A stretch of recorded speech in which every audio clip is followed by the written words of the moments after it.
Photo carefully, noticing his boots, short pants, suspenders, and shirt, which seem a little too small for him.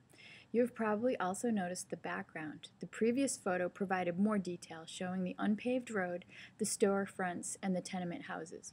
Using your knowledge of history, you probably guessed that this photo was taken in the early 1900s and that this boy may be a child worker or laborer. If this was all you could deduce and you wanted to know more, you might go to the Library of Congress website, www.loc.gov. Go to the Prints and Photographs page. By typing in child worker 1900 in the search box, you would find 19 photos representing children as young as 5 years old who worked 10-hour days in cotton mills, woolen mills, and other textile mills and manufacturing companies.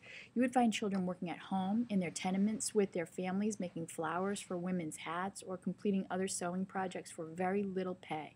Children worked in coal mines, in farming and agriculture, in glass and bottle factories, in knitting mills, and in the streets as messengers, food vendors, shoe shines, even as pin setters in bowling alleys.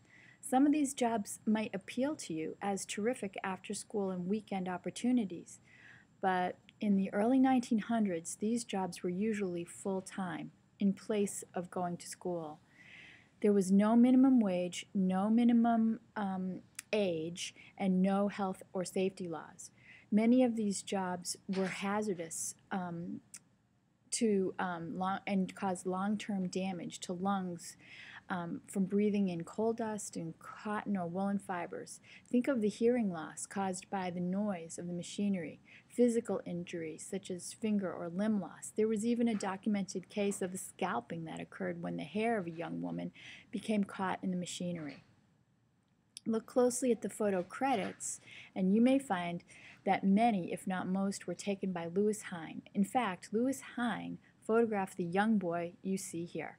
Lewis Hine was an American sociologist and photographer who used his camera as a tool for social reform. He became a teacher in New York City, and his classes traveled to Ellis Island to photograph new immigrants.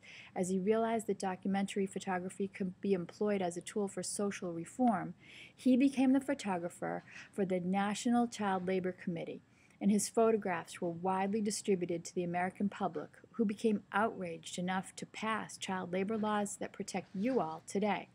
So, who is the young man in the photo? To find his name, search Lewis Hine Collection for photographs of child workers in 1900.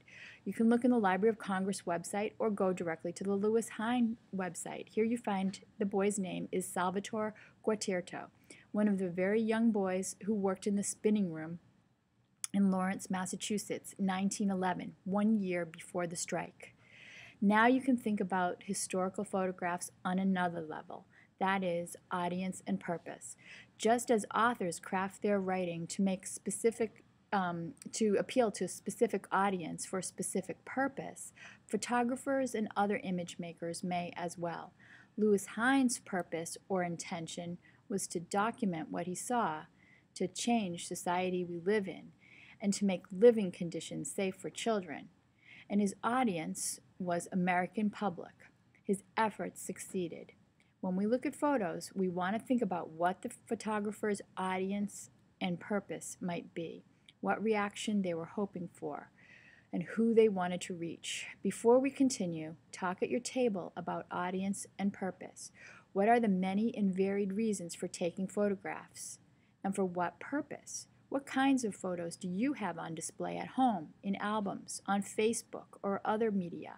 What audience are you trying to reach, and what's your intention and purpose? How is this similar or different from the photos we saw in Lesson 1?